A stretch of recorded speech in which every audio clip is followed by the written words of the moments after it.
에베소서 6장 10절에서 13절까지 말씀입니다. 함께 봉독하시죠.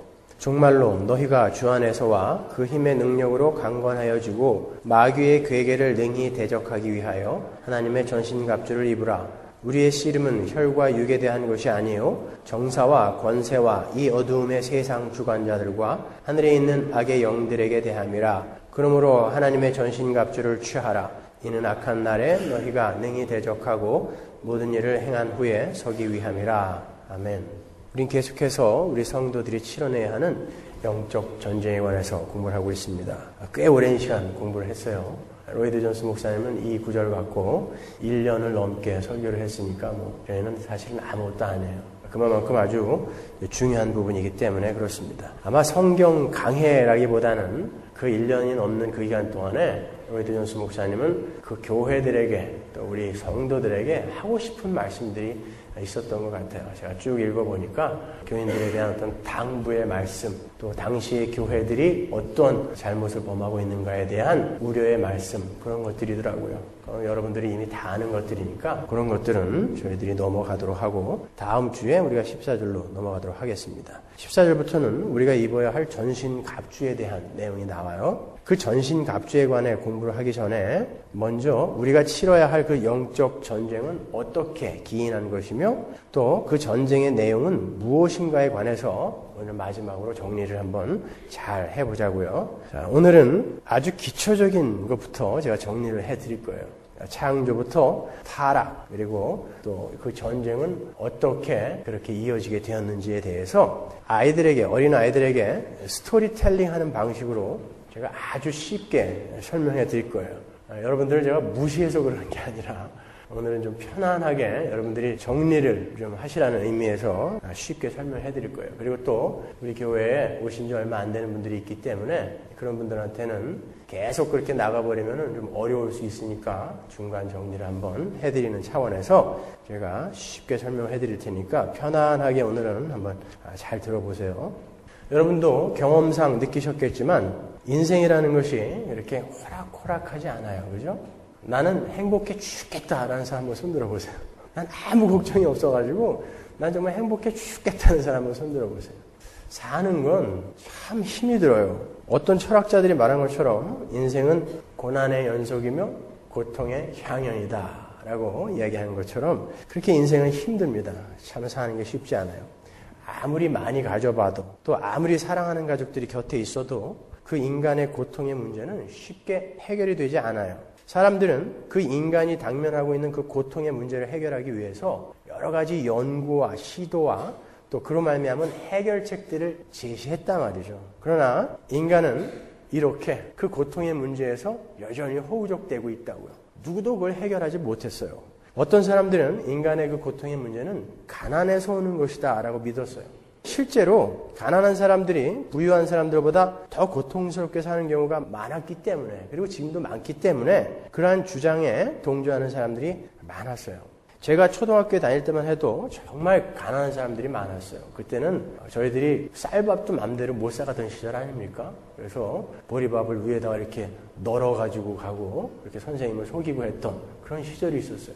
천불국민소득 이게 목표였으니까요. 참 가난했었어요. 제가 학교 다닐 때는 초등학교도 많지 않았기 때문에 제가 학교까지 걸어가려면 제 어린 걸음으로 한 50분쯤 걸렸어요. 그런데 그 학교로 가는 길이 두 길이 있었는데 하나는 조금 빠른 길이에요. 산을 하나 넘어서 산길로 제가 학교를 가게 되면은 한 40분쯤 걸렸어요. 한 10분쯤 단축을 했는데 거기는 굉장히 못 사는 판자촌을 통과하는 그런 길이었고요. 아래쪽으로 가는 길은 한 50분쯤 걸리는 길인데 아주 부촌을 이렇게 통과해서 가는 그런 길이었어요. 저는 학교에 등교할 때는 그 이제 산길을 이용했고 이제 빨리 가야 되니까 이제 하교할 때는 친구들과 함께 멀기는 하지만 이제 평지를 부자 동네를 거쳐서 이렇게 집으로 돌아오곤 했습니다. 저는 이렇게 부자 동네와 그 가난한 동네를 아침 저녁으로 이렇게 자세하게 번갈아 볼 수 있었어요. 그래서 그 부자 동네와 아주 가난한 극빈자들의 동네를 잘 관찰할 수 있었어요. 우선 부자 동네는 전반적으로 아주 조용해요. 가난한 동네에 비교해서. 그리고 싸움도 별로 없어요. 제가 6년 동안 걸어서 학교를 다니면서 그 부자 동네를 지나가면서 큰 소리 나는 걸 사실 몇 번 못 봤어요. 근데 그 아침에 학교 갈 때마다 그 가난한 동네 그 판자촌을 지나가면 거기는 참 소란스러워요. 그 가난한 와중에 그 애들은 왜 이렇게 많이 낳았는지 말이죠.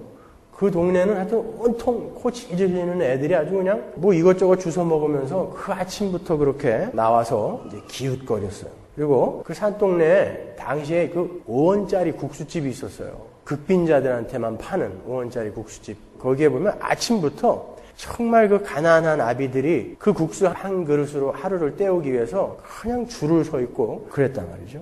그리고 그 가난한 동네에는 참 싸움이 많이 일어났어요. 그러니까 돈이 없어서 먹을 거리도 변변하게 없는 그런 동네에 거기 사람들이 술은 어디서 그렇게 받아 먹는지 늘 술 취한 사람들이 그냥 우글우글 했어요.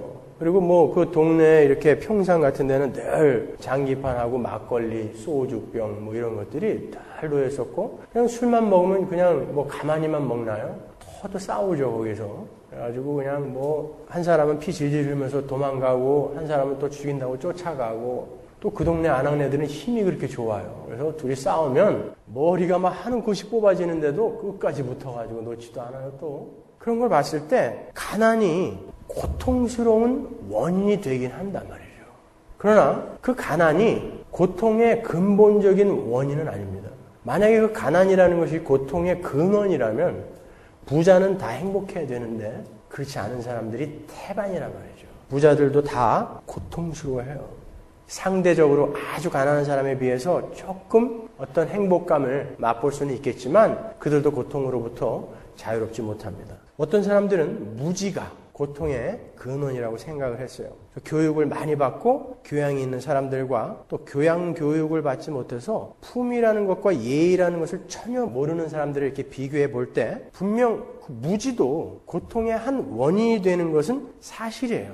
그렇다고 이 무지가 고통의 근원은 아니에요. 무지가 고통의 근원이라면 교육을 잘 받은 사람들은 모두 행복하고 착해야 되는데 그렇지 않단 말이에요.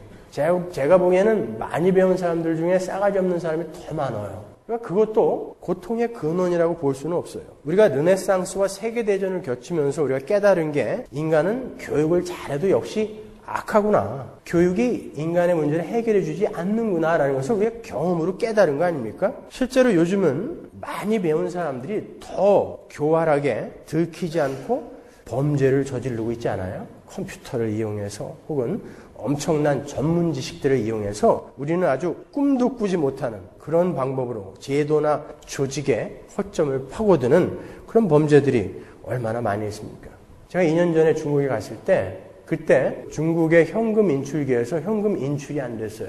왜 그런지 물어봤더니 중국은 컴퓨터 전산망이 아주 확실하게 그게 다 돼 있지 않아가지고 현금 인출기에서 100원을 뽑잖아요. 그러면 그게 온 전산망으로 쫙 퍼지는데 2분에서 3분 정도가 걸린대요.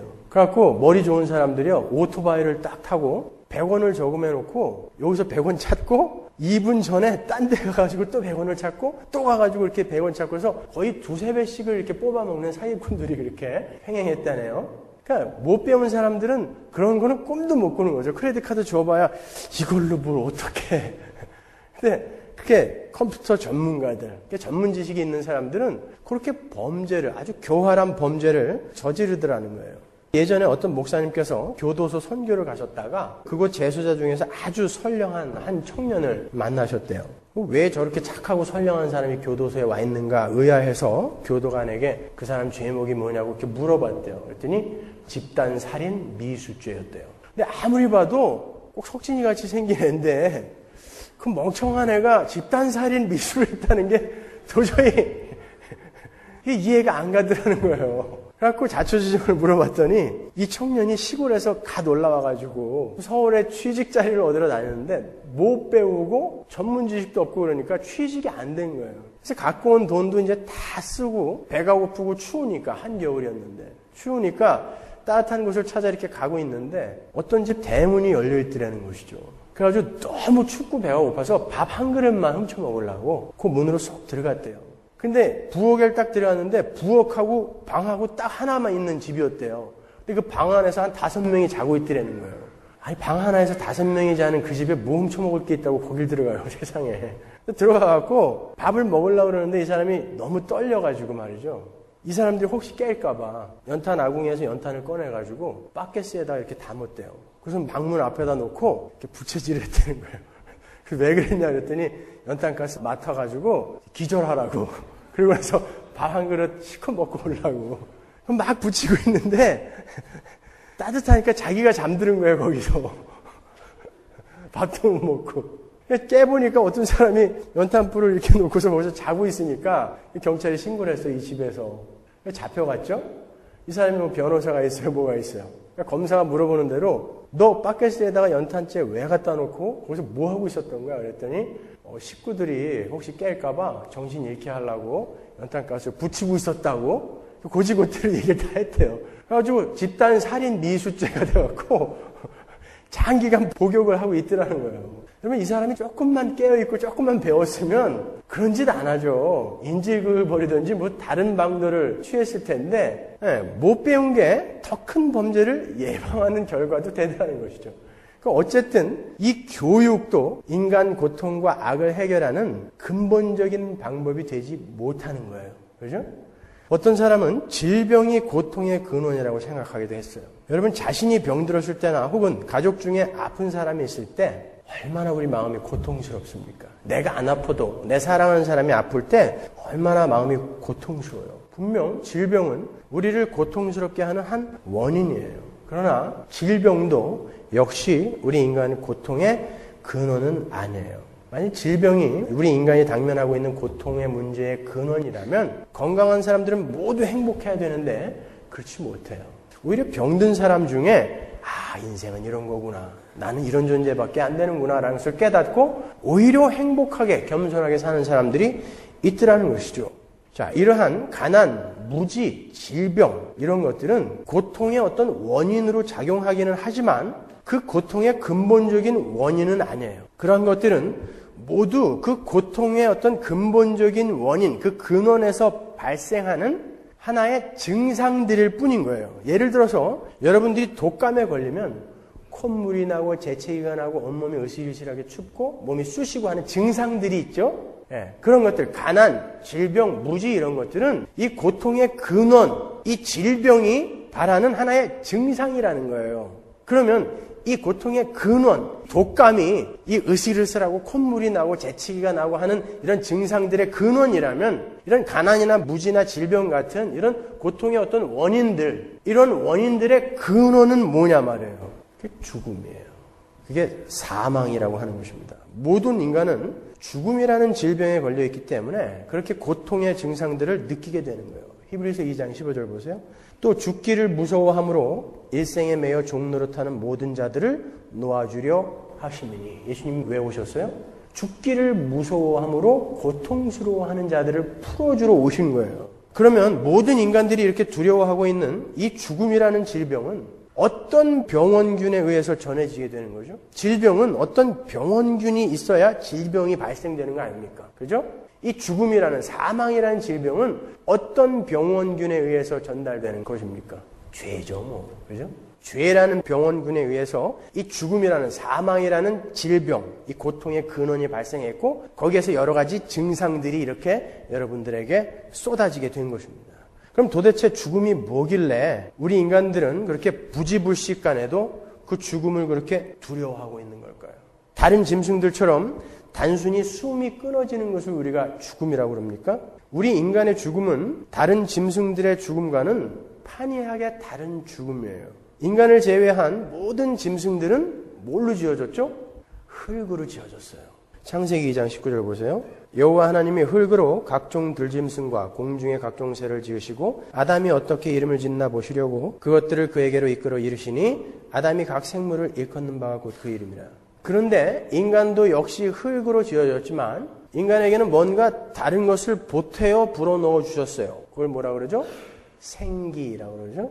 창세기 2장 7절 보세요. 여호와 하나님이 흙으로 사람을 지으시고 여기까지는 똑같아요. 생기를 그 코에 불어넣으시니 사람이 생명이 된지라. 하나님께서 내수아마 생기를 불어넣으시자 그 흙으로 만들어진 인간이 하인 네페시, 살아있는 존재가 됐어요. 제가 교회론 9번을 설교할 때도 한번 설명해 드렸습니다만 히브리어 이 네페시는 생명이 있는 존재, 생명이 있는 짐승을 가리킬 때 쓰는 단어예요. 그 네페시란 단어 자체가 이미 살아있는, 숨을 쉬는 생명이 있는 것을 포함하고 있단 말이에요. 근데 그 네페시가 생기를 불어넣으니까 살아있는 네페시, 하인 네페시가 되었다고 그래요. 그냥 네페시도 짐승들처럼 숨을 쉬는 존재인데 거기에 생긴 네사마가 들어가니까 살아있는 네페시, 하인 네페시가 되었다는 것이죠. 그러니까 인간의 살아있음, 이 생명은 다른 짐승들처럼 단순히 육신의 살아있음에 국한되는 것이 아니라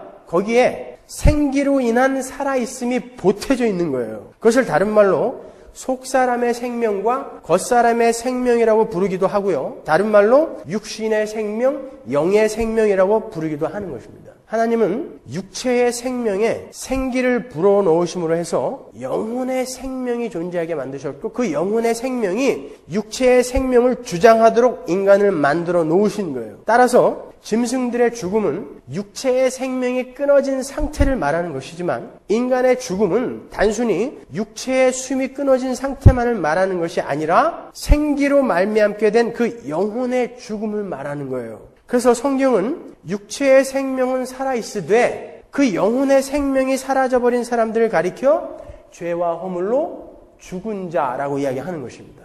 에베소서 2장 1절 보세요. 너희의 허물과 죄로 죽었던 너희를 살리셨도다. 그때 너희가 그 가운데서 행하여 이 세상 풍속을 좇고 공중의 권세 잡은 자를 따랐으니 곧 지금 불순종의 아들들 가운데서 역사하는 영이라. 전에는 우리도 다 그 가운데서 우리 육체의 욕심을 따라 지내며 육체의 마음에 원하는 것을 하여 다른 이들과 같이 본질상 진노의 자녀이었더니 긍휼에 풍성하신 하나님이 우리를 사랑하신 그 큰 사랑을 인하여 허물로 죽어 있었던 우리를 그리스도와 함께 살리셨고 그렇죠. 이렇게 영혼의 생명이 끊어진 상태를 사망이라고 하고 죽음이라고 하는 거예요. 그런데 모든 인간은 그 영혼의 생명이 끊어져 있어요.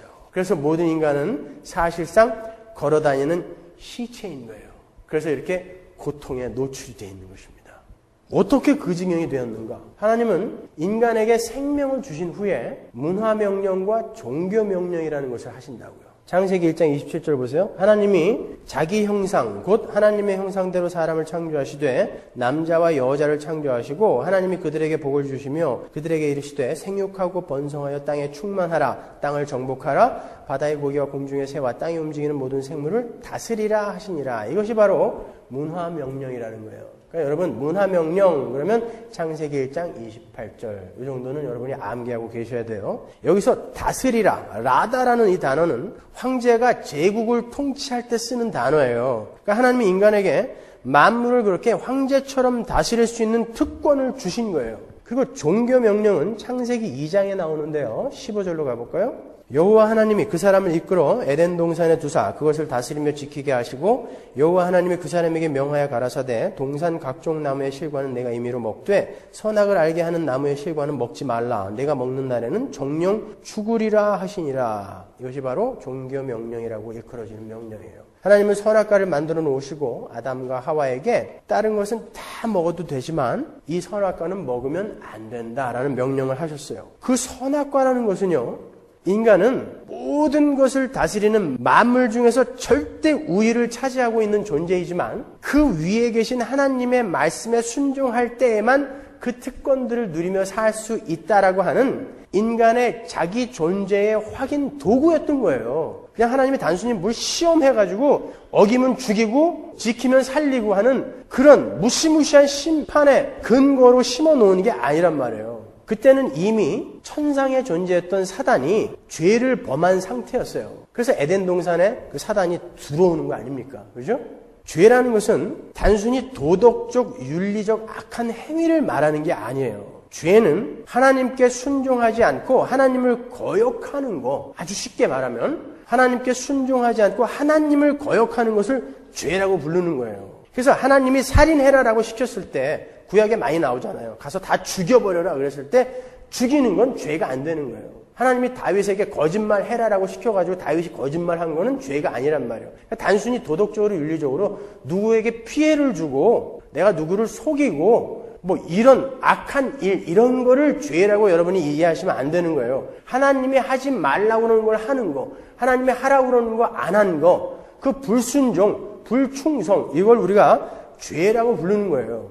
하나님이 옳다고 하시는 것을 옳다고 인정하고 하나님이 그르다고 하는 것을 그르다고 해야 하는 것이 바로 선악과 아래에서의 인간이었어요. 그런데 인간이 스스로 이제 선악의 판단자가 되어서 하나님이 악하다고 하는 것을 악하다고 하지 않기로 하고 하나님이 선하다고 하는 것을 선하다고 않기로 하고 내가 그 선악의 판단자로 서겠다라는 그런 이 불순종, 순종을 저버린 사건이 바로 선악과의 사건인 거예요. 창세기 3장 22절 보세요. 여호와 하나님이 가라사대 보라 이 사람이 선악을 아는 일에 우리 중 하나같이 되었으니 그가 그 손을 들어 생명나무 실과도 따먹고 영생할까 하노라 하시고 이 말이 바로 인간들이 선악을 판단하는 일에 있어서 하나님께 순종하지 않고 자기들이 하나님처럼 스스로 판단자가 되어버렸다는 말씀이에요. 그래서 이 자가 바로 우리처럼 되었다라고 이야기하는 거예요. 하나님처럼 됐다는 게 아니라 하나님처럼 지가 선악의 판단자가 되기로 결정했다는 거예요. 지가.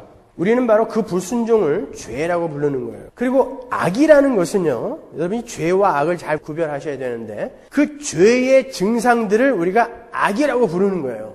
인간은 그때까지 무죄한 자였기 때문에 악이 무엇인지 몰랐어요. 죄가 없는데 어떻게 악을 알아요? 악은 죄의 증상이라 그랬잖아요. 근데 무죄한 자였잖아요, 인간은. 그러니까 악이 없었는데 하나님께서 선악을 알게 하는 나무라는 그런 이름을 붙이셨다는 게 뭐예요? 아직 악이 들어오기 전에 그 나무 실과를 먹으면 선악을 알게 된다는 그 말은 하나님의 말씀을 거역하고 그 나무 실과를 따먹는 그 행위로 말미암아 그 불순종의 행위로 말미암아 악이 들어오게 될 것이다라는 경고의 메시지가 들어있는 거예요. 악이 없었던 상태에서 하나님이 네가 선악을 알게 될 거라는 것은 바로 그 불순종의 행위가 악을 끌고 들어올 거라는 그런 경고의 메시지가 들어있었던 거란 말이죠.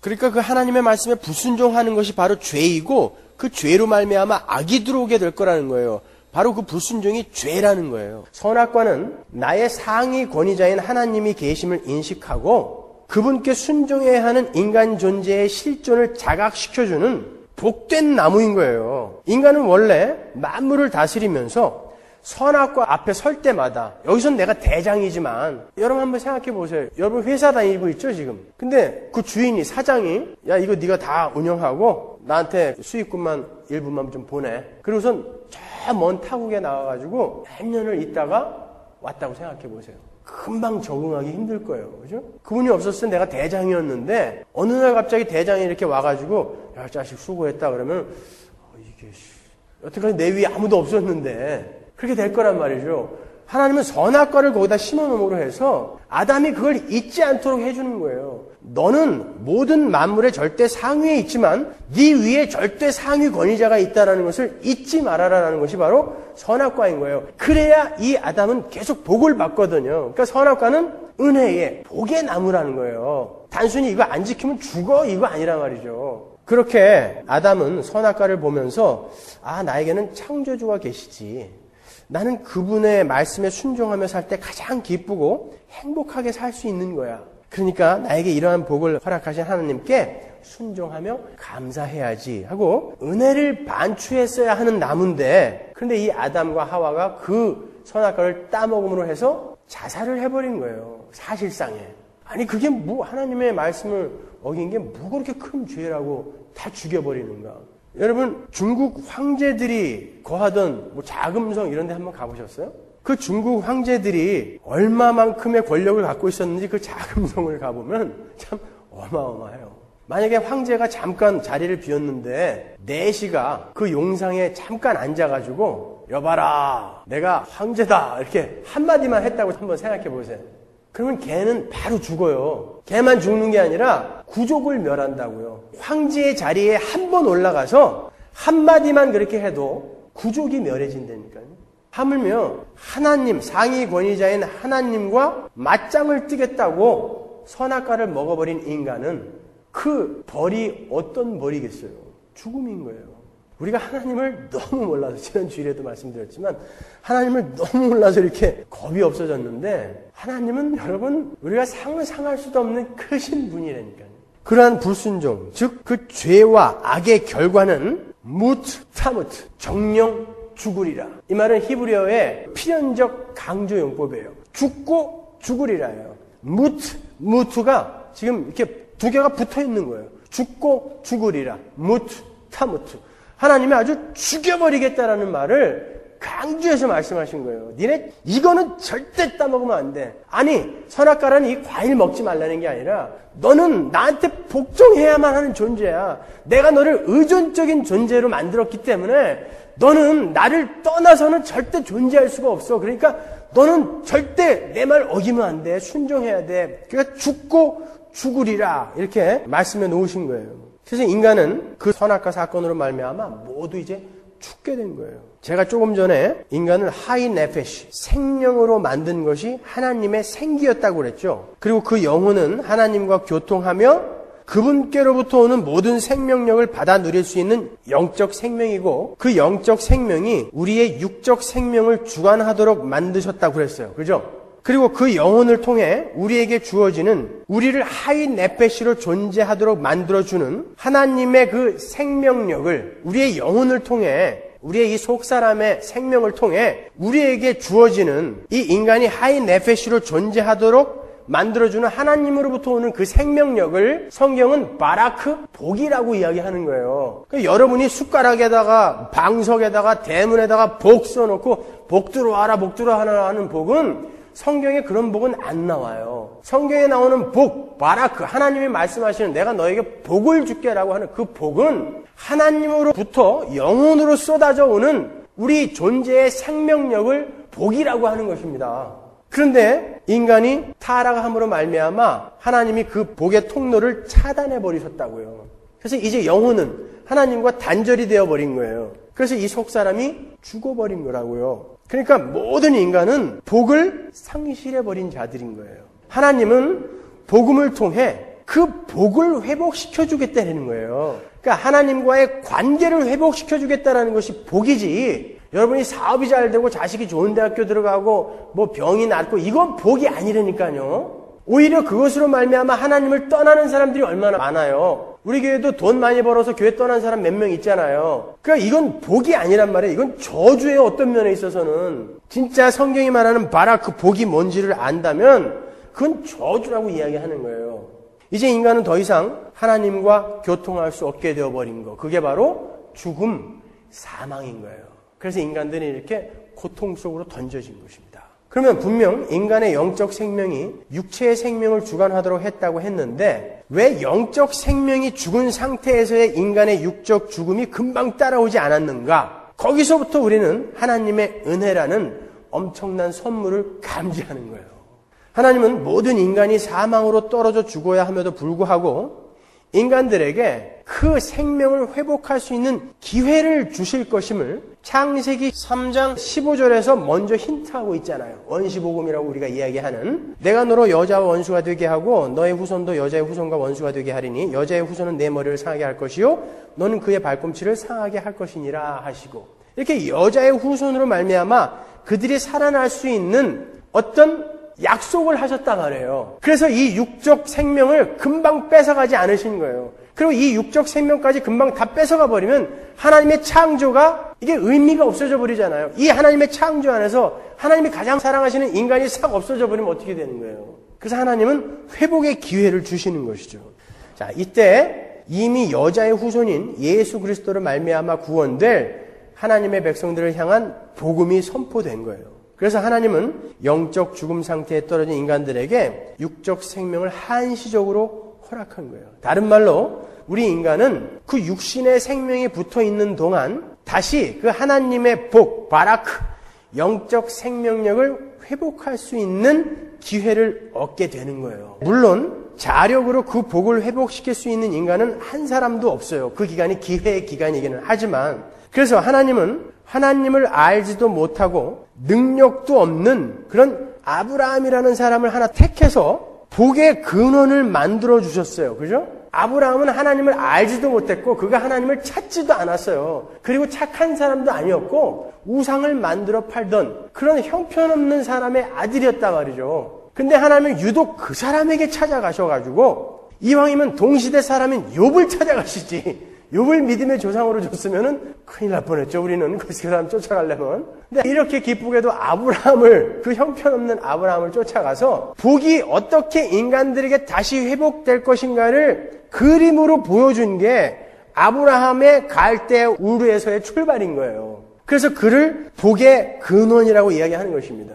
그리고 그를 믿음의 조상이라고 이야기하는 거고요. 그러니까 믿음으로 말미암아 이제 복을 다시 회복하게 될 그 인간들이 어떻게 그 복을 회복할 것인지를 아브라함의 인생을 통해서 보여주는 거예요. 그 형편없는 아브라함을 100세에 낳은 이삭을 확 바칠 수 있는 사람으로 만들어내시는 그 하나님의 믿음, 그리고 그것이 우리의 주관적인 믿음으로 어떻게 변해가는가를 아브라함의 삶을 통해 우리에게 보여주는 거죠. 다른 말로 하나님은 어떤 선택된 자들에게 믿음이라는 것을 선물로 주셔서 그들이 애초에 하나님께서 의도하셨던 하나님께 순종하고 항복하는 귀한 하나님의 백성이 되도록 만드시겠다는 거예요. 그게 바로 복의 회복인 거예요. 그러니까 우리가 막 오용하고 있는 그 복의 개념은 성경의 복의 개념하고 너무 이질적인 것입니다. 성경이 말하는 복은 하나님과의 관계 회복이며 그로 말미암아 하나님께 순종하는 자로 지어져 가는 것을 복이라고 하는 거예요. 다시 한번.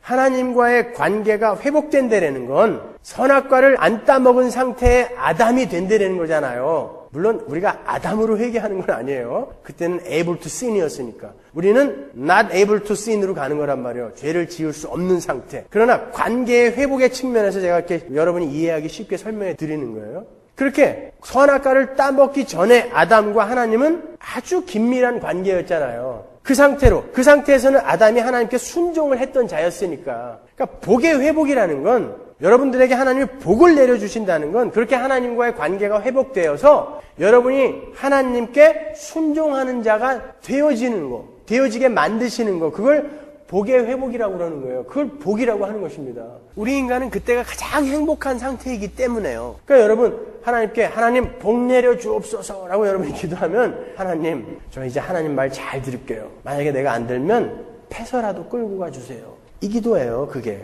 하나님, 나 이제 하나님 말 잘 들을게요. 이게 하나님 나에게 복 내려 주옵소서라니까요. 자신 있으면 하세요, 그 기도. 그 엉뚱한 거 기대하고 하나님 복 내려주세요. 왜 나한테는 로또도 그렇게 하나 안 맞아요? 이거는 복 아니라니까요, 여러분. 복이 뭔지 이제 정확히 아셨죠? 아무튼 그렇게 죄를 짓고 악을 알게 된 인간들은 그로 말미암아 이제 고통 속으로 던져지게 된 거예요. 창세기 3장 18절 보세요. 땅이 내게 가시덤불과 엉겅퀴를 낼 것이라. 자, 여기에 나오는 가시와 엉겅퀴, 다르다르 코츠는 구약 내내 등장하는 고통의 상징인 거예요. 인간은 하나님의 복이 떠나가 버린 그때부터 고통 속으로 이렇게 내던져진 거예요. 자, 여기서 우리가 한 가지 짚고 넘어가야 할 게 있어요. 아니, 나는 선악과 맛도 못 봤는데 왜 내가 그 할아버지가 똑같이 취급을 당해야 됩니까? 그죠? 제가 지금 여러분들이 기본적으로 알아야 되는 그 유치원 수준의 조직신학을 다 알려드리고 있는 거예요. 다시 정리하시란 말이에요. 나를 무시하는 거야? 이러지 마시고. 분명 그런 생각이 들 거 아니에요. 나는 선악과 맛도 못 봤는데 왜 내가 벌을 받아야 돼? 왜 내가 죽어야 돼? 왜 내가 고통 속으로 던져져야 돼? 그죠? 그걸 신학에서는 대피의 원리라고 부르죠. 그럼 제가 여러분들한테 한번 여쭤볼게요. 만일 아담이 선악과를 따먹고 싶은 욕망을 누르고 안 따먹었다면 어떻게 됐을까요? 안 따먹었으면 아담이 그거 안 따먹었기 때문에 여러분은 영생을 누리게 됐을 거란 말이에요. 아담이 그 시험을 통과했다면. 그죠? 여러분이 선악과를 안 따먹으려고 노력한 적도 없고 애쓴 적도 없고 고민한 적도 없지만 만일 아담이 안 따먹었다면 여러분은 영생을 누리면서 살았을 거란 말이죠. 그거는 인정하면서 이거는 인정 안 하냐 말이에요. 네? 그러면 이런 질문 한번 드려볼게요. 여러분이 2000년 전에 예수님이 골고다 언덕에서 십자가를 지심으로 여러분의 모든 죄가 사해졌다고 지금 믿고 있잖아요. 여러분이 그 십자가를 예수님이 지고 가실 때 뒤에서 조금이라도 들어본 적이 있어요. 그 못의 손에 생채기라도 난 적이 있어요. 쫓아가 본 적도 없잖아요. 근데 그건 나는 구원받았어. 그러면서 왜 아담의 죄는 그 대표의 원리 속으로 집어넣는 것을 그렇게 꺼리냐 말이에요. 그게 바로 대표의 원리예요. 로마서 5장 14절 보세요. 그러나 아담으로부터 모세까지 아담의 범죄와 같은 죄를 짓지 아니한 자들 위에도 사망이 왕노릇하였나니, 정확하게 원죄를 이야기하고 있어요. 아담은 오실자의 표상이라. 그러나 이 은사는 그 범죄와 같지 아니하니 곧 한 사람의 범죄를 인하여 많은 사람이 죽었은즉 더욱 하나님의 은혜와 또는 한 사람 예수 그리스도의 은혜로 말미암은 선물이 많은 사람에게 넘쳤으리라. 또 이 선물은 범죄한 한 사람으로 말미암은 것과 같지 아니하니 심판은 한 사람을 인하여 정죄에 이르렀으나 은사는 많은 범죄를 인하여 의롭다 하심의 이름이니라. 한 사람의 범죄를 인하여 사망이 그 한 사람으로 말미암아 왕노릇하였은즉 더욱 은혜와 의의 선물을 넘치게 받는 자들이 한 분 예수 그리스도로 말미암아 생명 안에서 왕노릇하리로다. 그런즉 한 범죄로 많은 사람이 정죄에 이른 것 같이 의의 한 행동으로 말미암아 많은 사람이 의롭다 하심을 받아 생명에 이르렀느니라. 이렇게 우리 인간은 모두 사망에 빠져버렸어요. 그래서 그 죽음이라는 병의 증상들이 고통의 모양을 갖고 지금 우리를 괴롭히고 있는 거죠. 예전에 천적 관계를 연구하는 어떤 연구소에서 갓 태어난 생쥐와 갓 태어난 고양이를 한 방에서 같이 키웠어요. 그러니까 얘네들이 태어나자마자 같이 있었으니까 서로 형제인 줄 알 거 아니에요. 먹을 것도 똑같이 줬대요. 쥐가 고양이를 보고 우리 형은 왜 이렇게 커? 막 그랬을 거 아니에요. 근데 어느 순간이 되니까 고양이가 그 쥐를 물어 죽이더라는 거예요. 누가 가르쳐준 적도 없고 날 때부터 그냥 한 방에다가 먹을 거 같이 주고 놀이기구도 같이 놔주고 그래서 잘 놀더니 어느 순간이 되니까 고양이가 쥐를 100% 물어 죽이더라는 거예요. 그러니까 이런 천적 관계는 누가 가르쳐주지 않아도 본능으로 타고나더라는 것이죠. 마찬가지로 타락한 인간은 누가 가르쳐주지 않았는데도 죄를 타고난다고요. 그래서 악한 행동을 바란다니까요. 여러분 조그만 애기들이 거짓말하는 거 보셨죠? 우리 교회 유아부 애들 저를 언제 봤다고? 제가 가서 이렇게 안아주면서 목사님 보고 싶었어? 엄마가 시켰겠죠 물론. 응 보고 싶었어. 얼마큼? 하늘만큼 땅만큼. 거짓말. 물론 기분 좋은 거짓말이지만 아이들이 얼마나 악한지 보시죠. 가르쳐주지 않았는데도 지 걸 그렇게 챙겨요. 그 애기들도요. 인간은 그렇게 악이라는 것을, 죄라는 것을 본능으로 타고나게 된 거예요. 우리가 그건 경험으로도 아는 거예요. 자, 이런 타락으로 말미암아 우리 인간들은 사실상 모든 걸 잃어버렸어요. 먼저 인간들은 타락으로 말미암아 하나님과의 관계를 상실했죠. 우리 인간은 하나님이 내려주시는 그 복을 충만하게 누리면서 영원히 살 수 있었어요. 그걸 짜다카 혹은 짜다크, 의로운 관계라고 그랬잖아요. 인간이 이 네페시가 어떤 다른 존재와의 그 관계 속에서 그 관계가 요구하는 것을 성실히 수행해내는 것을 우리가 의, 짜다크, 세다카 이렇게 부른다 그랬잖아요. 예? 그게 의란 말이에요. 자, 그런데 인간이 타락함으로 말미암아 하나님으로부터 내려오는 복의 통로가 막혀버렸어요. 그래서 의가 상실돼 버린 것입니다. 두 번째로 사람 사이의 의가 깨졌어요. 아담은 하와를 가리켜서 내 살 중에 살이요 뼈 중에 뼈라고 불렀다고요. 그 말은 네가 나고 내가 너라는 말이에요. 그 태초의 인간은 서로 그렇게 네가 나고 내가 너라는 그런 이체의식이 있었던 존재였단 말이에요. 그런데 선악과를 따먹고 타락하자마자 그들이 서로에게 핑계를 대기 시작했죠. 창세기 3장 12절 아담이 가로되 하나님이 주셔서 나와 함께 하게 하신 여자 그가 그 나무 실과를 내게 주므로 내가 먹었나이다. 그죠? 남자가 치사하게 하나님이 너 왜 먹었어? 그랬더니 저 여자가 나한테 줬다니까요. 그렇게 책임을 돌렸다 그러죠. 예전에 본 만화 중에 창세기를 내용으로 한 만화가 있었어요. 저는 이렇게 만화는 다 생각이 나요. 거기에 그 아담이 선악과를 먹은 연유를 아담이 이렇게 너는 내 살 중에 살이고 뼈 중에 뼈라고 이렇게 하와를 너무 사랑하고 있었는데 어느 날 외출했다 돌아와 보니까 하와가 그 선악과를 먹은 거예요. 벌써 깨물어서 먹고 있는 거예요. 그러니까 아담이 땅을 치면서 막 울어요. 여보, 내가 당신을 얼마나 사랑하는데 그걸 먹으면 어떡해? 그걸 먹으면 죽는다 그랬잖아. 당신 없는 세상 내 혼자 어떻게 살겠어? 나도 줘. 그래갖고 자기도 먹었대요. 물론 만하지만 그렇게 사랑했던 자들이 먹자마자 전연이 줬어요. 그랬단 말이에요. 네, 사람 사이에 그 의의 관계가 깨진 거예요. 자, 첫 번째 하나님과의 의의 관계, 두 번째 사람 사이의 의의 관계가 깨져버린 거예요. 그리고 세 번째, 인간은 타락으로 말미암아 자연과의 의의 관계를 상실해버렸어요. 제가 지난주에도 잠깐 언급을 해드렸지만 인간뿐 아니라 이 우주는 서로 의존적으로 지어졌어요. 이 우주에 존재하는 모든 만물이 상생의 관계 속에 들어 있습니다. 사실 이 상생이라는 말을 요즘 신학자들도 정치인들도 너무 많이 쓰는데, 이 상생이라는 말은 원래 동양철학에서 나온 거예요. 상생오행이라는 말에서 나온 건데, 동양철학에는 오행이 있잖아요. 목화토금수. 그 상생오행이라는 건 뭐냐면은 목에서 화가 나오고, 화에서 토가 나오고, 토에서 금이 나오고, 금에서 수가 나오는, 이렇게 오행이 서로 상생을 해주는, 서로 연계가 되어 있다라는, 서로 도와야만 존재될 수 있다라는 그런 이치예요. 그러니까 조화 속의 우주의 이치, 이것을 상생이라고 그러죠. 요즘은 증산도가에서 이거 많이 쓰더라고요.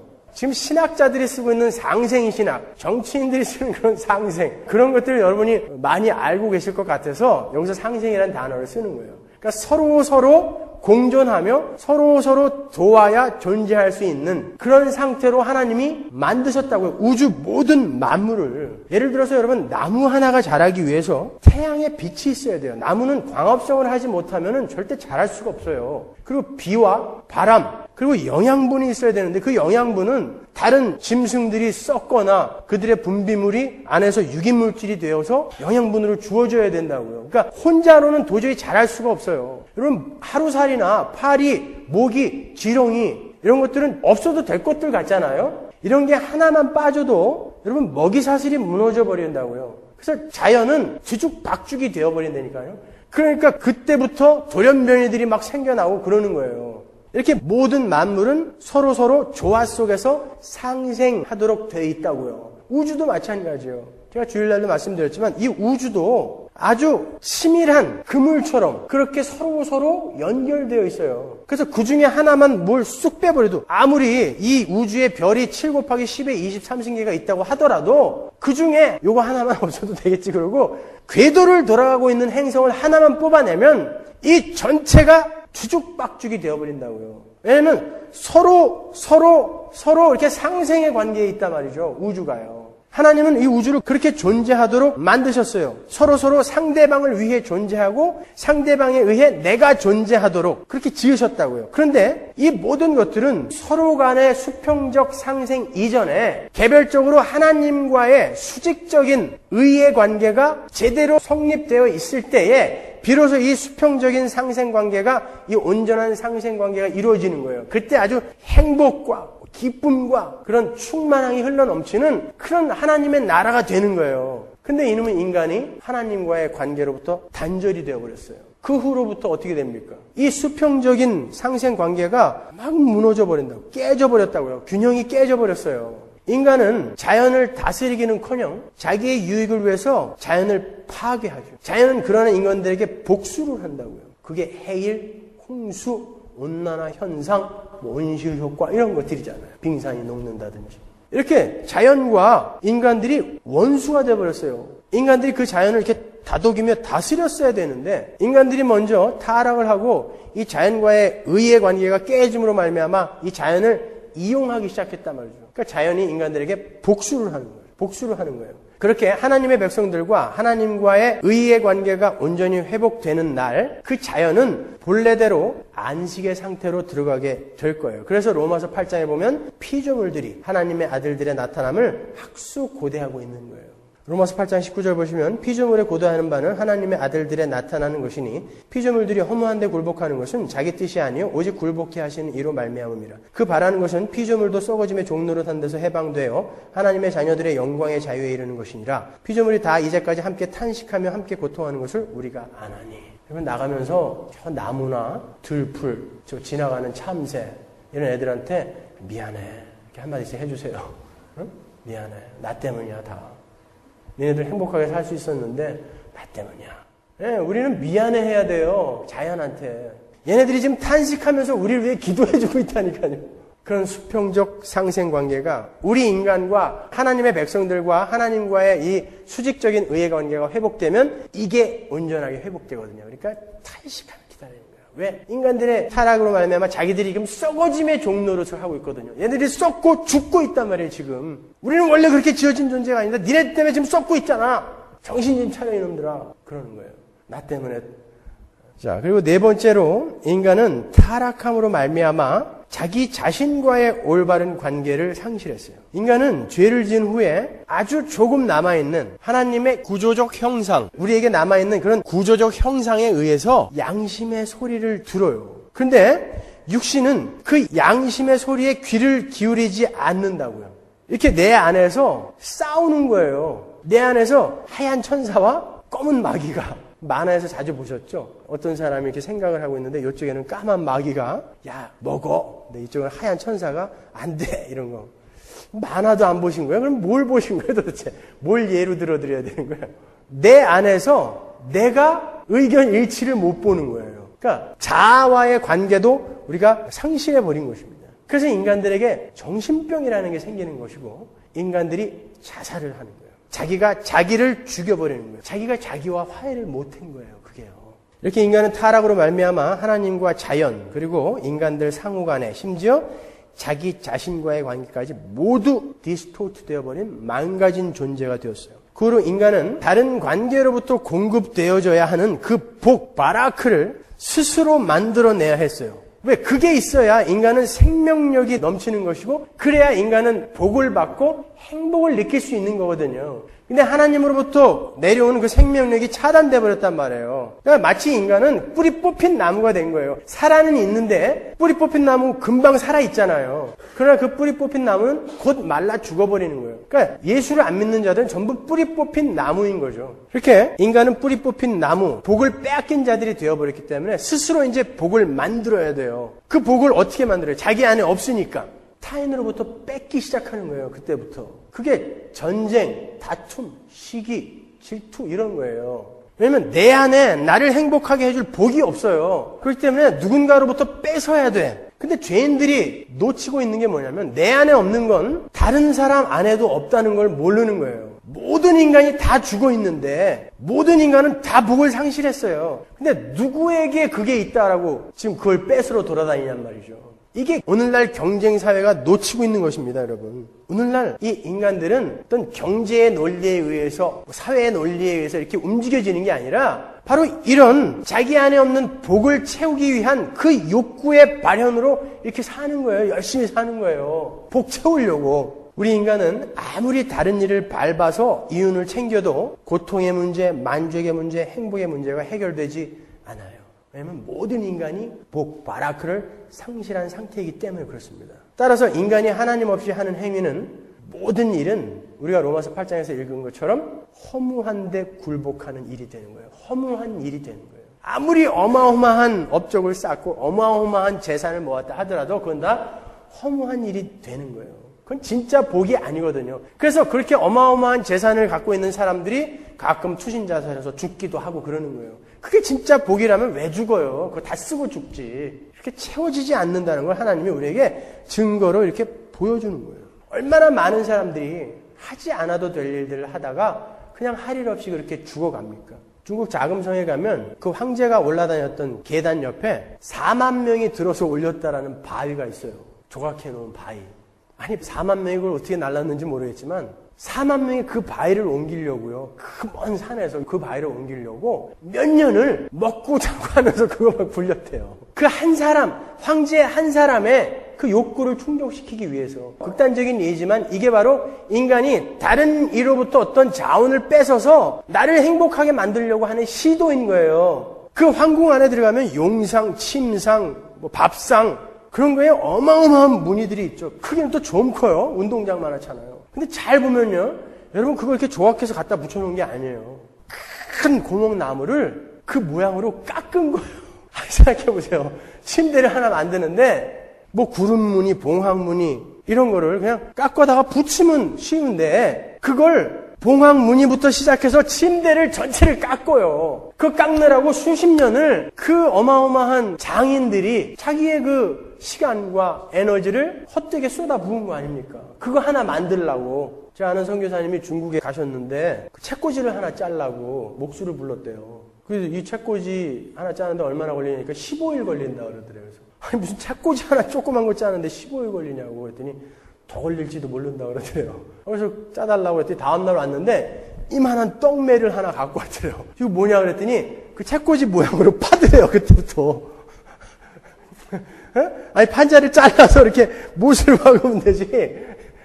버릇이 돼서 그런 것 같아요. 황실에서 일하던 버릇이. 아니 떡매를 갖고 와서 채꽂이 모양으로 파고 있더래 그때부터. 그렇게 15일이 걸리죠. 이게 난 그런 거 보면 막 화가 나. 아니 인간들이 이 귀한 인간들이 시간을 그런 데 써야 되겠냐고요. 황제들이 한 끼 먹는데 1.5톤 트럭으로 한 트럭 반의 반찬이 왔대요. 부엌으로. 그리고 요리사가 1000명. 밑반찬 배까지. 그거 다 먹었겠어요? 그래서 그렇게 일찍들 죽은 거예요. 후궁 10,000명. 그러니까 먹고 하는 건 그냥 맨 그런 거니까 금방 죽은 거예요.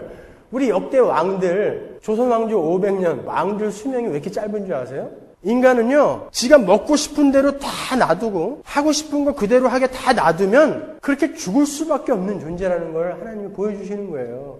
실제로, 그거 얼마나 미련한 짓이에요. 그 사람 하나 밥 먹이려고 1000명이 부엌에 그냥 오글오글 모여가지고, 매일 그랬을 거 아니야. 하루에 4끼 먹었대는데, 그 왼수는. 국민은 2끼 먹으라고 그래놓고, 지는 4끼, 5끼 먹었대잖아요. 근데 한 트럭 반, 한 끼에. 그래서 중국의 요리가 그렇게 많대요. 그 여러분 이게 얼마나 허무한 삶입니까? 지금 이거는 극단적인 예지만 우리도 지금 소소하게나마 그렇게 다른 이의 자원을 빼앗아서 나의 행복을 채우려는 허무한 시도들을 하고 있어요. 그 모든 일은 다 허무한데 굴복하는 일인 것입니다. 뿐만 아니라 인간은 종교와 이념 같은 선행체계 그리고 교육과 훈련 같은 지식체계 이런 것에 대해서도 제가 설명해 드렸죠? 그거 잘 외워두시란 말이에요. 그런 선행체계와 지식체계에 의해서 행복을 찾아보려고 노력했어요. 이 선행체계 중에 하나가 뭐예요? 공산주의. 쫄딱 망했죠. 르네상스. 쫄딱 망했죠. 인간이 행복을 만들어낼 수가 없더라는 거예요. 우리는 역사를 통해서 익히 배우고 있지 않습니까? 그렇게 우왕좌왕 좌충우돌하다가 결국에는 영과 육이 모두 죽는 영원한 멸망으로 떨어지게 될 인간들에게 하나님의 은혜가 쏟아부어졌어요. 하나님은 창세전에 얼마간의 인간들을 선택하셨고 그 인간들을 향한 계획을 갖고 계셨어요. 하나님은 인간들이 사단의 유혹에 넘어갈 것도 아셨고 인간들이 타락할 것도 아셨어요. 여러분, 하나님은 전지전능하신 분이라는 것을 절대 잊지 마세요. 하나님이 몰랐는데 이놈의 인간들이 내가 믿었는데 믿는 도끼에 발등시켰다. 그러면 그분은 하나님이 아니죠. 이미 하나님은 모든 걸 다 아셨고 그 전에 다 계획해 놓으신 거란 말이에요. 하나님은 처음부터 하나님의 백성들을 위해서 이 우주와 역사라는 무대 장치를 마련한 거예요. 그런데 왜 다른 사람들은 다 안 구원해 주셨을까요? 몰라요. 여러분, 성령께서 성경을 통해 우리에게 계시하지 않은 것은 성령이 일부러 차단해 놓은 거예요. 그걸까지 알려고 여러분이 하시면 안 돼요. 우리가 성경을 보면서 많은 부분 수수께끼로 남겨지는 부분들이 있어요. 하나님이 의도적으로 막아놓은 수수께끼 같은 게 있다고요. 그런 거는 하나님이 몰라도 된다라고 너희들의 구원에 필요한 것만 알려줄게 라고 막아놓으신 거예요. 인간은 자기가 그 수수께끼를 풀게 되면 그 수수께끼의 소유자가 된다고요. 그렇게 되면 하나님 앞에 가서 하나님 내가 이 진리를 해석했습니다라고 이 진리의 소유권을 주장하게 된단 말이죠. 그러니까 많은 부분 우리는 수수께끼로 들고 가야 되는 거예요. 그러니까 모르면 모른다 그러면 되는 거예요. 하나님이 알려주시지 않은 거 어디 무슨 이상한 책 뒤져가지고선 이건 이런 걸 거야 라고 추측하시면 안 되는 거예요. 몰라요. 왜 우리만 구원했는지 우리는 몰라요. 사단을 비롯한 타락한 천사들이 하늘에서 쫓겨날 때 여전히 순종하고 충성했던 천사들이 이제 영원히 타락할 수 없는 천사들이 된 것처럼, 맞아요? 아니면 지금 있는 그 천사들도 또 사단처럼 타락할 수 있는 가능성이 있어요?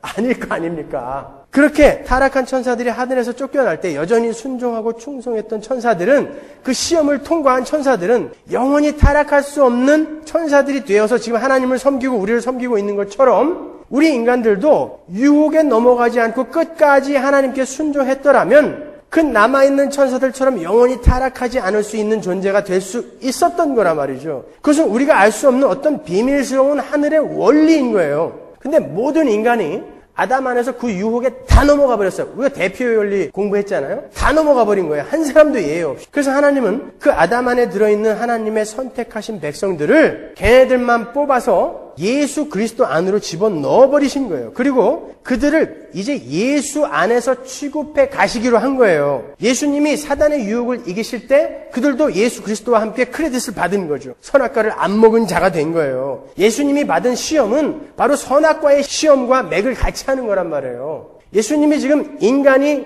하나님 앞에서 온전히 해냈어야 할 것들을 그대로 이 땅에 내려와서 사신 거예요. 육신을 입고. 그리고 이미 그들에게 덮어 씌워진 죄책이라는 것은 십자가로 해결을 하신 것이죠. 신명기 21장 22절 보시면 사람이 만일 죽을 죄를 범함으로 내가 그를 죽여 나무 위에 달거든 그 시체를 나무 위에 밤새도록 두지 말고 당일에 장사하여 내 하나님 여호와께서 내게 기업으로 주시는 땅을 더럽히지 말라. 나무에 달린 자는 하나님께 저주를 받았음이니라. 일부러 예수님은 십자가에 달리신 거예요. 단두대에 죽었어도 괜찮아요. 왜 일부러 근데 십자가에 달리셨어요?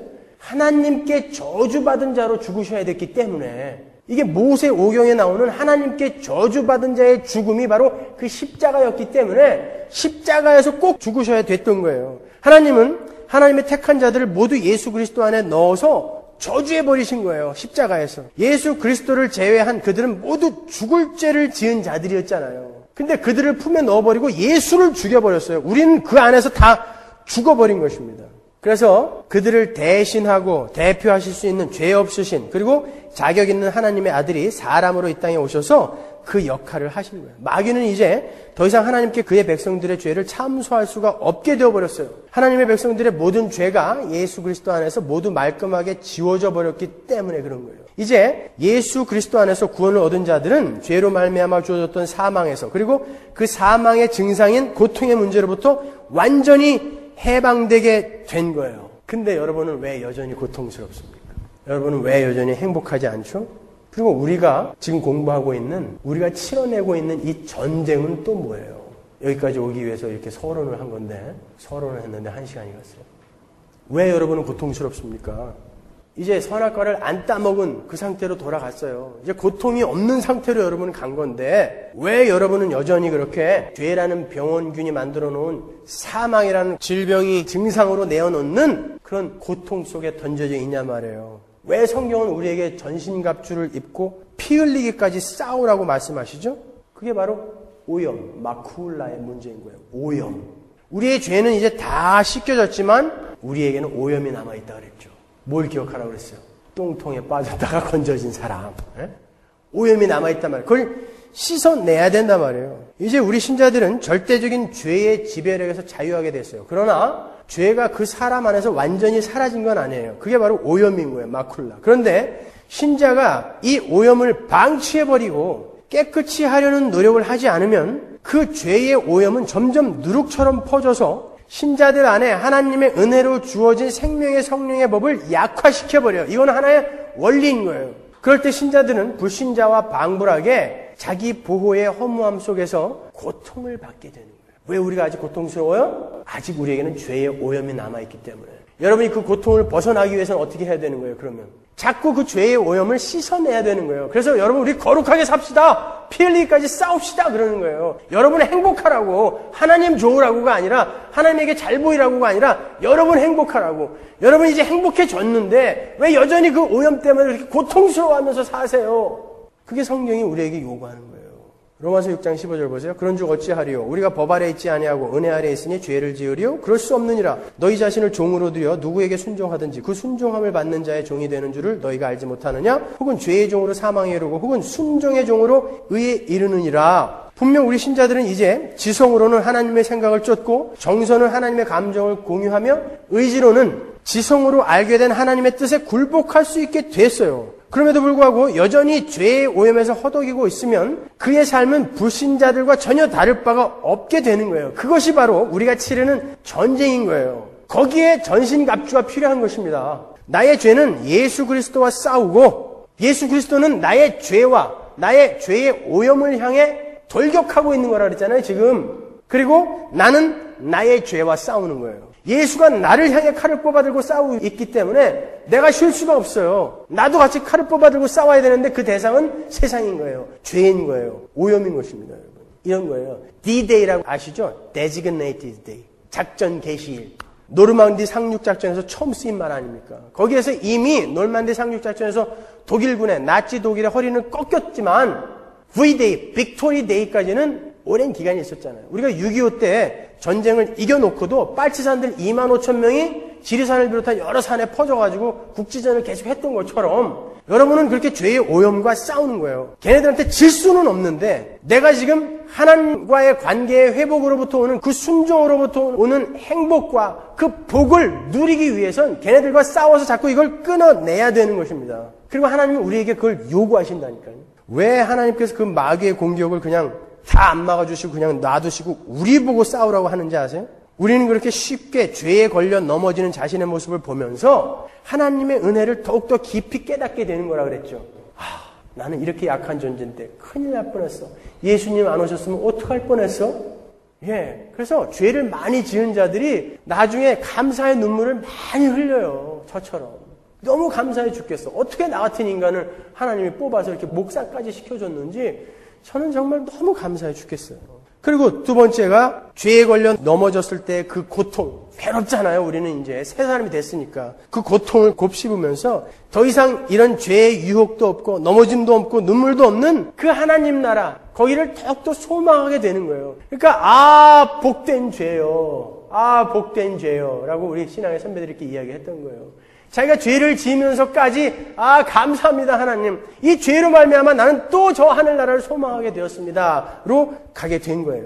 그리고 세 번째로 그러한 죄의 오염을 한 겹 벗어가면서 거기서 얻어지는 하나님 나라의 그 자유함과 행복감과 만족함과 기쁨을 조금씩 맛보면서 새하늘과 새 땅에 대한 믿음과 소망을 더욱 굳건하게 다지는 거죠. 우리가 요즘 공부하고 있는 요한계시록 19장에서 예수 그리스도께서 계속해서 칼을 뽑아들고 싸우시는 그 전쟁이 바로 이 전쟁인 거예요. 우리가 오해하는 게 예수께서 앞장서서 싸워주시는데 우리가 뭐 힘쓸 필요가 있나? 예수님은 우리의 순종을 무기로 쓰셔서 싸움을 하시기 때문에 우리의 순종이 나오지 않으면 예수님이 싸우실 수가 없어요. 존 오웬 목사님이 말씀하신 건데 제가 100% 동의해요. 우리 주님은 나의 순종을 무기로 쓰셔서 싸우시기 때문에 예수님이 싸우시는데 내가 순종을 하지 않는다라는 건 예수님이 지금 날 위해 안 싸우고 계시다라는 의미라는 거예요. 순종을 해서 실패하는 건 괜찮다는 것이죠. 근데 넋 놓고 이제 망골 땡이다. 나 이제 죄져도 괜찮은 것 같아. 구원 받았으니까. 이럴 수는 없느니라. 이게 바울의 이야기 아닙니까? 그럴 수 없느니라. 우리 신앙의 선배들은 예수 그리스도께서 백마를 타고 돌격하셔서 칼로 도려내시는 자신들의 죄를 대하면서 아주 처절한 기도를 드렸어요.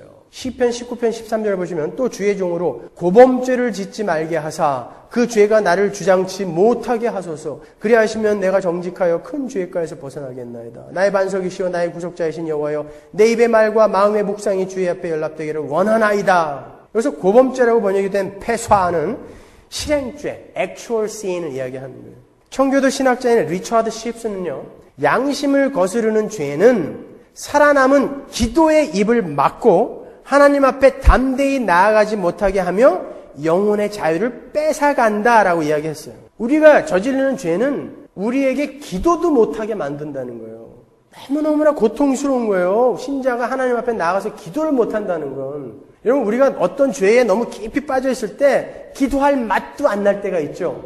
그거예요. 우리 죄 때문에 그러는 거예요. 오염 때문에. 존 오웬 목사님은 죄와 은혜는 모두 실행하면 할수록 더욱 내적인 원리가 강화된다. 사람들이 그들의 은혜를 쓰지 않기 때문에 내재하는 죄가 증가되고 그 은혜를 사용함으로써 더 이상 내재하는 죄가 자라지 못한다. 이 원리를 아시겠어요? 순종의 의무에 있어서 더 많은 은혜를 사용할수록 은혜는 더욱 강화되고 증가한다. 은혜가 제가 뭐라고 그랬어요? 인격적인 영향력이라고 그랬어요. 언젠가 한번 주어지고 만 게 아니라 우리를 끊임없이 간섭하시는 인격적인 영향력이라고 그랬습니다. 그러니까 은혜는 사용하면 사용할수록 더욱 강화되고 증가한다. 그리고 사람들이 그들의 정욕의 열매를 많이 생산해낼수록 그들 안에서 더 많은 정욕들이 생겨난다. 정욕은 스스로를 먹고 살며 자신의 독을 삼키며 증식한다. 사람들이 죄를 많이 지을수록 그들의 성향은 죄를 향하게 된다. 그것은 죄의 법의 속임으로부터 온 것이다. 이렇게 말씀하셨다고요. 우리 신자들은 반드시 죄와 싸워야 되는 거예요. 그리고 그 죄를 몰아내버려야 돼요. 그 모든 노력은 하나님을 위해서도 아니고 바로 우리를 위해서 그러는 거예요. 우리의 행복, 우리가 하늘의 것을 누리기 위한 그런 노력인 것입니다, 여러분. 우리가 죄라는 병원균에 의해서 사망이라는 병에 걸렸을 때처럼 고통스러운 삶을 살지 않으려면 그 죄라는 병원균을 우리의 순종으로, 우리의 충성으로 자꾸 몰아내버려야 되는 거예요. 그거 안 하니까 여러분이 예수 믿으면서도 이렇게 우울한 거예요. 예수 믿는데 우울증 걸렸다는 사람이 이게 말이 되냔 말이에요. 예? 아주 속 터져 죽겠어요. 예수 믿는 사람이 우울증 걸렸대. 이게 무슨 말이에요 도대체? 아니 이제 복이 쏟아지고 있는데 우울한 건 그건 도대체 어디서 나오는 거예요? 복이 쏟아지고 있는데 그건 내가 아직도 복과 차단되어 있다는 거 아닙니까 여러분? 우리 신자들이 거듭나게 되면 얻게 되는 확실한 것이 두 가지가 있어요. 우리의 변치 않는 신분, 또 죄를 대항하여 싸울 수 있는 능력이 우리에게 주어졌음. 이 두 가지예요. 그러니까 여러분이 이걸 확실히 믿고 계셔야 돼요. 여러분이 이제는 아무리 죄를 져도 그 신분은 변하지 않아요. 그러니까 좀 당당해지세요. 죄를 져도. 그러나 여러분 안에 이제 not able to sin으로 가기 위한 able not to sin의 능력이 여러분에게 주어졌다는 것도 잊지 마시란 말이에요. 나는 이제 죄를 안 지을 수 있는 상태가 된 거예요. 왜? 성령이 내 안에 와 계시기 때문에. 그러니까 내 안에 이 능력이 있다라는 것을 우리가 자꾸 잊기 때문에 나는 못해. 난 벌써 500번 쓰러졌는데 어떻게 해? 아니에요. 그건 옛날의 여러분이고 이제 여러분은 예수를 믿는 사람이 됐기 때문에 그 능력이 있다라는 것을 믿음으로 고백을 하고 믿음으로 믿게 되면 그렇게 한 발 한 발 나갈 수 있는 거예요. 그래서 의인은 믿음으로 사는 거라니까요. 여전히 난 안 돼. 이건 안 되는 거예요. 제가 금요 청년부 예배도 말씀드렸지만 그 브라이언 채플 목사님의 사모님이 고등학교 교사세요. 근데 자기 반에 아주 정신지체아가 하나 있었는데 얘는 머릿속에 들어있는 거는 많은데 밖으로 표출을 못해요. 그러니까 시험을 맨날 빵점을 맞는데요. 근데 어떤 특수교육기관 선생님이 오시더니 이런 부류의 아이들은 구두 시험을 치르면 그 안에 있는 걸 다 내놓을 수 있습니다. 라고 조언을 해주더래요. 그래서 실제로 구두 시험을 치렀더니 다 맞추더라는 거예요. 이 아이가 이제 아는 거예요. 아, 나도 할 수 있는 사람이구나. 그래서 선생님이 물어봤대요. 그 사모님이, 브라이언 채플 목사님 사모님이 예전에 너는 뭐였지? 예전에 저는 바보였어요. 지금의 너는 저는 이제 바보가 아니에요. 저는 제가 할 수 있다는 것을 알았어요. 그 다음부터 걔는 항상 상위권이었대요. 그러니까 내가 할 수 있는 능력이 내 안에 있다는 것을 알게 될 그때에 그게 믿음으로 여러분 안에 팍 꽂혀져 있을 때에 여러분은 이길 수 있는 거예요. 근데 그게 안 되는 거 아직 여러분이 믿음이 없다는 것입니다. 그때 우리가 해야 할 건 뭐예요? 기도하는 거예요. 여러분 그 눈물 속에 드리는 그 기도가 바로 투쟁인 거예요. 그게 싸움인 거예요. 그래서 우리가 나중에 공부하겠지만 그 전신갑주 맨 아래에 기도가 나오는 것입니다. 그게 투쟁이에요. 기도도 안 해. 남들 잘 때 다 자. 먹을 때 다 먹어. 언제 신앙생활 합니까? 네? 그렇다고 해서 여러분이 실패하고 지금 실수하고 있는 여러분을 보면서 너무 절망하지도 마세요. 우리는 우리가 이렇게 불가능한 존재라는 것을 깨닫는 데까지 상당한 시간을 보내야 돼요. 어쩌면 신앙생활의 대부분을 그 자기 존재의 자각 거기에 보내야 하는 것인지도 몰라요. 사실 참 괴롭습니다.